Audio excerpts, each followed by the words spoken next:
মানুষের চেহারা দেখে সবসময় প্রেম হয় না, নিজের সব স্বপ্ন কখনো পূর্ণ হয় না। যে কাউকে দেখেই তার প্রেমে পড়ে যাবেন না, কারণ সবার মনে সত্য ভালোবাসা থাকে না। যারা অন্য কারোর চোখে জল ঝরায়, তারা এটা কেন ভুলে যায় যে তারও দুটো চোখ আছে। প্রশংসা চেহারার নয়, চরিত্রের হওয়া দরকার, কারণ ভালো চেহারা তৈরি করতে অল্প কিছু সময়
রাখুন।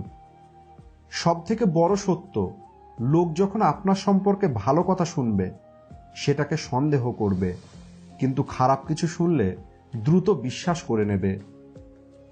কারোর কারো উপকার কখনো ভুলে যাবেন না, কিন্তু আপনি কারোর উপকার করলে সেটা কখনোই মনে রাখবেন না। যে জীবনে খারাপ সময় দেখেছে সে কারোর সাথে খারাপ করতে পারে না। একজন একটি সাধুকে জিজ্ঞেস করে, বাবা, জলের থেকে পাতলা কি আছে, পৃথিবীর থেকে ভারী কি আছে, আগুনের থেকেও ভয়ঙ্কর কি আছে, ও কাজলের থেকে কালো কি আছে? বাবা হেসে বলে, জলের থেকে পাতলা হলো জ্ঞান, পৃথিবীর থেকে ভারী হলো পাপ, আগুনের থেকেও ভয়ঙ্কর হলো রাগ, ও কাজলের থেকেও কালো হলো কলঙ্ক। কিছু লোক আমাকে খারাপ মনে করে, কিন্তু আমার খারাপ লাগে না, কারণ সে আমাকে ততটাই বুঝবে যতটা তার ক্ষমতা আছে। একটি সুন্দর জীবনের রহস্য হলো দোয়া করুন, দোয়া দান করুন ও দোয়া সংগ্রহ করুন। যে সময় থাকতে ঘাম না ঝরাবে সে পরে সারা জীবন চোখের জল ঝরাবে। নিজের জীবনের একটি নিয়ম তৈরি করুন, কারোর কাছে কোনো আশা করবেন না, কাউকে প্রয়োজনের থেকে বেশি বিশ্বাস করবেন না, মনের কথা সবাইকে বলবেন না, একা থাকবেন, কিন্তু যে কোনো পরিস্থিতিতে খুশি থাকবেন, কারণ আপনি দেখে নিয়েছেন এই পৃথিবীকে, যা বিশ্বাসের যোগ্য নয়। অতিরিক্ত কোনো কিছুই ভালো নয়। বৃষ্টি ও হাওয়া অতিরিক্ত হলে ঝড়ের সৃষ্টি হয়, আর মানুষ যদি অতিরিক্ত বেড়ে যায় তাহলে সে শয়তান হয়ে যায়।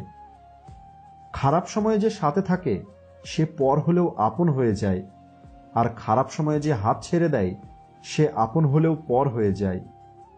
মিথ্যা আশা দেবার থেকে সরাসরি মানা করে দেওয়া অনেক ভালো। মনে রাখবেন, আপনার জীবনকে পরিবর্তন করার জন্য কেবল একজনের প্রয়োজন, আর সেটি হলো আপনি, কেবলমাত্র আপনি। সবশেষে আমার পক্ষ থেকে সারাদিনে একবার হলেও নিজের সঙ্গে কথা বলুন, তা না হলে আপনি একটি সুন্দর মানুষের সঙ্গে কথা বলার সুযোগ হারিয়ে ফেলবেন।